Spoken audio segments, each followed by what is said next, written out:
Agora aqui nós temos o capítulo 4, né, que a gente destacou, que tem como título O Joio Perverso e o Trigo da Luz, e tem como referência o capítulo 13, né, do Evangelho de Mateus, a partir do versículo 36, que é a parábola do joio.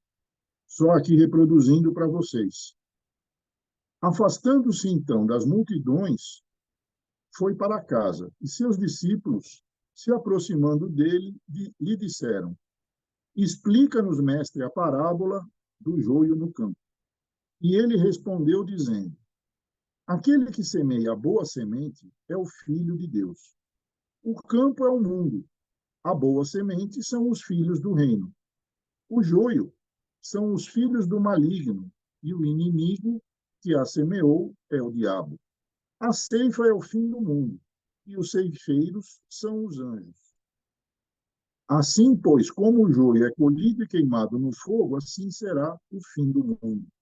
E na sequência, né, sobre esse trechinho, querida Amélia Rodrigues, nessa vocabulário, né, pleno de serenidade que ela nos passa, ela diz o seguinte: a presença de Jesus irradiava harmonia e toda uma sinfonia quase inaudível, de incomum beleza, permanecia vibrando onde ele se encontrava, onde havia sido um dia cheio. Então, imaginemos, todo mundo tem uma psicosfera à sua volta, tá certo?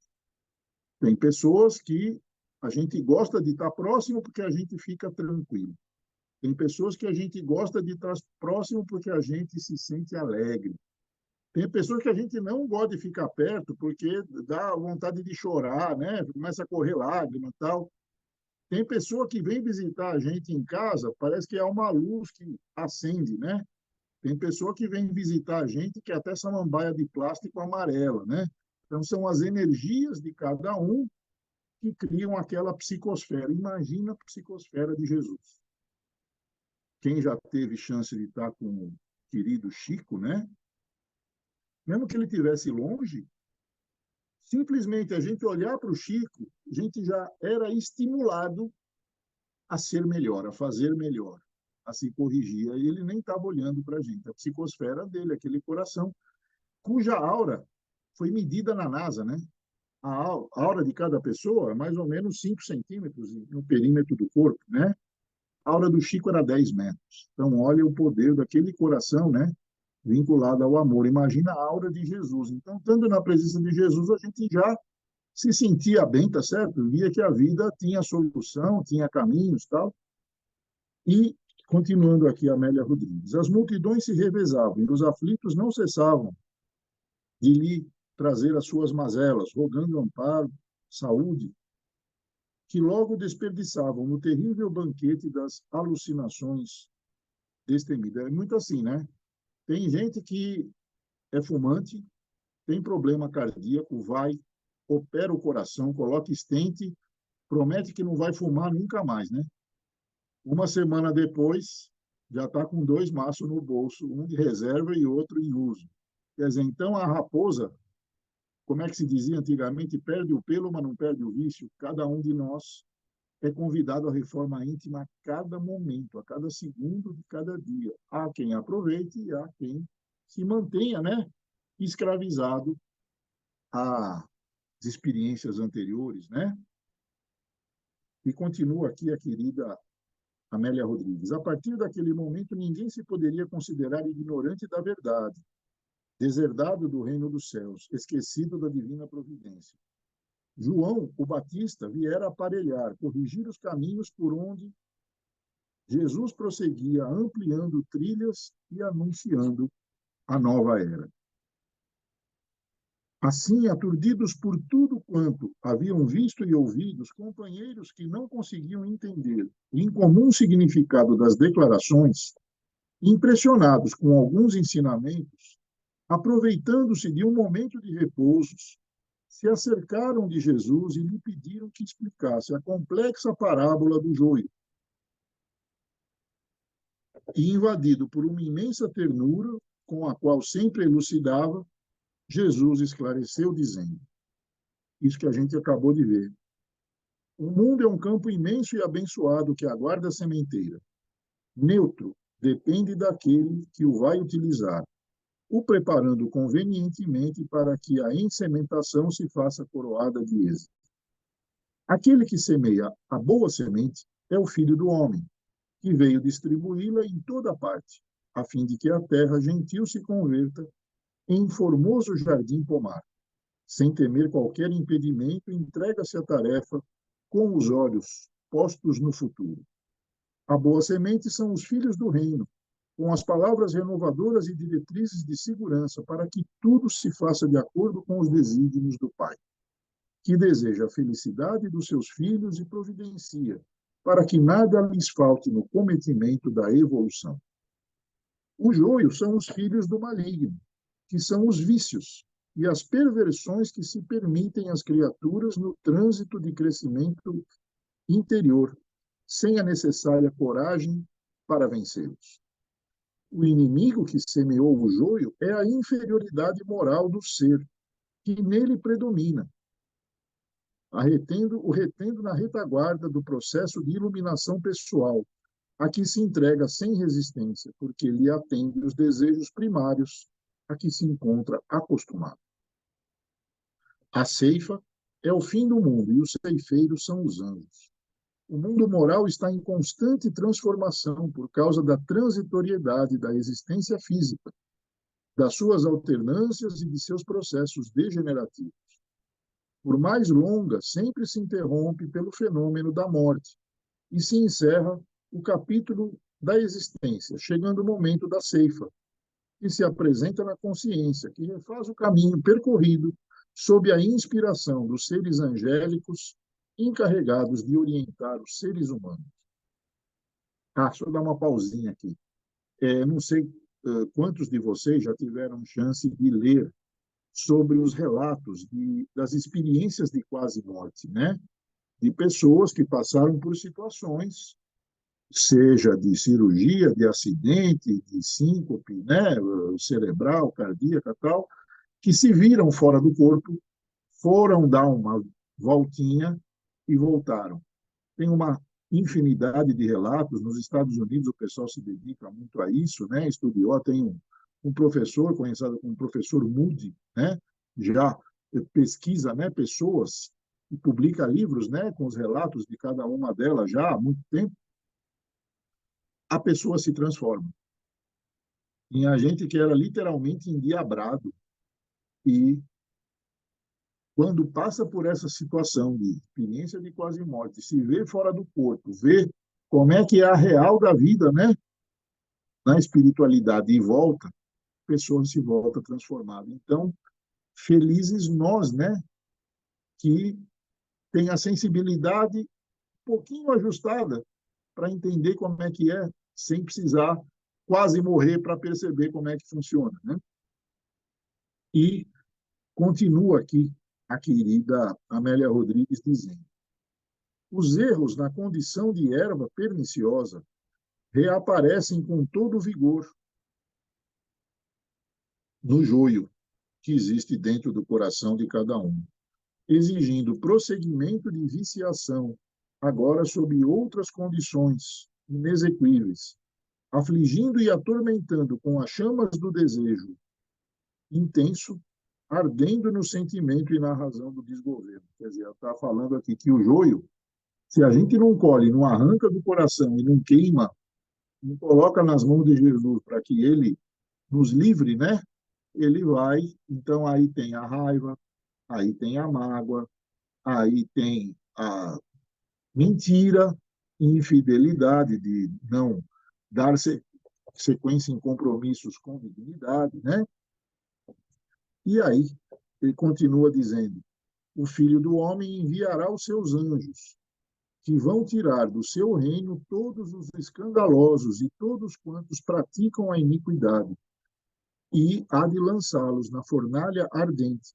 Ali haverá choro e ranger de dentes, porque a consciência, quando desperta e avalia o mal que fez a si mesma, sem oportunidade imediata de reparação, se aflige, levando o indivíduo ao sofrimento que o faz se contorcer e chorar, sem consolo, por haver se iludido, sem qualquer necessidade. Então, é aquele esquema do arrependimento, da culpa, do remorso, né?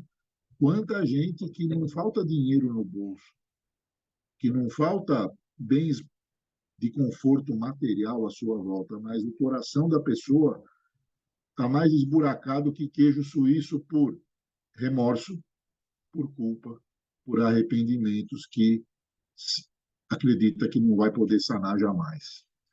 Continua aqui a querida Amélia Rodrigues. O anjo da morte e dos renascimentos físicos, após acolher os aficionados dos escândalos, dos crimes, da perversão, selecionará aqueles que poderão prosseguir na terra e aqueles outros que serão enviados ao exílio em mundos inferiores, mais primitivos e infelizes, onde recomeçarão a jornada interrompida em condições menos propiciatórias.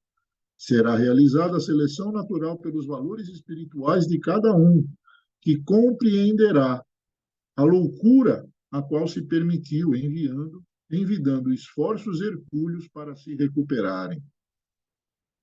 Enquanto isso, justos resplandecerão como o sol no reino de seu Pai, porque estarão em paz consigo mesmos, sintonizados com a imortalidade em triunfo, livres das paixões e vinculações com o crime, a hediondez, a sombra que antes neles predominavam. A partir daquele momento, as responsabilidades cresciam e delineavam com maior precisão os compromissos que firmariam com o suor do trabalho e sangue do sacrifício. Já não eram menos aqueles homens simples arrebanhados entre os pescadores, os de menos cultura, os cobradores de impostos, os indagadores. Eles eram uma síntese da humanidade, sem os vernizes sociais enganosos e alguns envolvidos pela gangadura que ocultava o diamante precioso. O amigo Jesus se encarregava de trabalhar internamente cada um deles para as tarefas que teriam que executar até o fim dos milênios. Eram homens toscos e modestos, sem dúvida no corpo, mas antes de tudo, espíritos convidados para o grande banquete da Boa Nova, para o qual vieram. Então, e assim conclui-se, né, o capítulo 4. E em dois capítulos que a gente teve a chance de ver, vocês viram a riqueza, né, das descrições, do convite, né, as reflexões que a querida Amélia Rodrigues traz. Então, fica aí, carnaval, tem uns diazinhos de brecha, todo mundo recebeu o PDF, né? Dá para aprender até o fim dos tempos, né? E aí, curioso, né? Uma coisa que a gente já comentou algumas vezes, mas nunca é demais comentar. Então, Jesus veio para liberar as negatividades do planeta Terra. Ninguém falou que ia ser na hora, né? Olha o tempo que está levando. Por quê? O tempo que está levando é da dureza do coração do ser humano. Alguns captam a mensagem mais rápido e frutificam, outros precisam de várias encarnações para entender uma determinada lição. Mas aquele primeiro grupo, né, 12 pessoas, cada apóstolo personifica um tipo de pessoa, um tipo de índole, né? O, como é que fala? Teve quem precisasse ver para crer. Houve quem, independente da idade, no caso o Simão Pedro, né, entendeu as coisas a primeira vez que ouviu, tanto que foi o primeiro a ser convidado por Jesus. Tem o Judas Iscariotes, que quis usar Jesus como um trampolim para coisas da política, do poder temporal aí na Terra, tal. Quer dizer, então, 12 pessoas, 12 tipos de personalidade como existem até hoje. Então, à medida que a gente estuda cada apóstolo, a gente vai se identificar mais com um do que com o outro, né? No meu caso, a minha identidade sempre foi com o Lucas, né? Há pessoas que se identifiquem mais com o João, outros com o Marcos e assim sucessivamente, né? Mas são 12 tipos de personalidade humana, quer dizer, a psique, né? Sempre na mente humana, corpo, mente e espírito. Entre esses três, né, que é a somatória desses três que dá cada um de nós, nossas vitórias e nossos tropeços, tem dois que duram para sempre, né? Mente e espírito, né? Estão sempre aí. O corpo vai mudando, tá certo? Mas então vamos educar a nossa mente, vamos educar o nosso espírito, que aí, independente do corpo em que eles estejam atuando, a gente vai conseguir ser útil. É isso aí. Pessoal, desculpem aí, mas já deu a hora, né? E hora extra aí, eu sei que, como fala, ninguém merece na sexta-feira, vocês têm outras atividades aí, mas se ficou alguma dúvida, alguma coisa que a gente possa contribuir, estamos sempre à disposição aí, como vocês sabem, né? Tanto no privado como aqui no grupo, telefone, como preferir. Bom descanso a todos, aproveitem juízo, torcida brasileira, né? Quem for pegar a estrada aí, paciência além do juízo, né? E a história da vacina lá eu falei, mas era na melhor das intenções, né? Porque eu já peguei dengue lá para trás, a gente fica meio moído no a questão do preço da vacina. Quem precisar, eu empresto o dinheiro, aí eu mando um Pix, tá? É 400, não tem problema. Bom feriado, fiquem com Deus e saúde. Ó, carqueja, alimente e faz crescer. Fiquem Valeu, com Deus. Paulão. Para vocês aí, muita saúde e muita paz para você e para a tua família aí, tá? Obrigado. Para Deus você também, abençoe. Aguilo. Fica com Deus. Falou, abração. Tudo de Amém. bom. Tchau, tchau. Valeu. Você também, meu irmão. Tchau, tchau.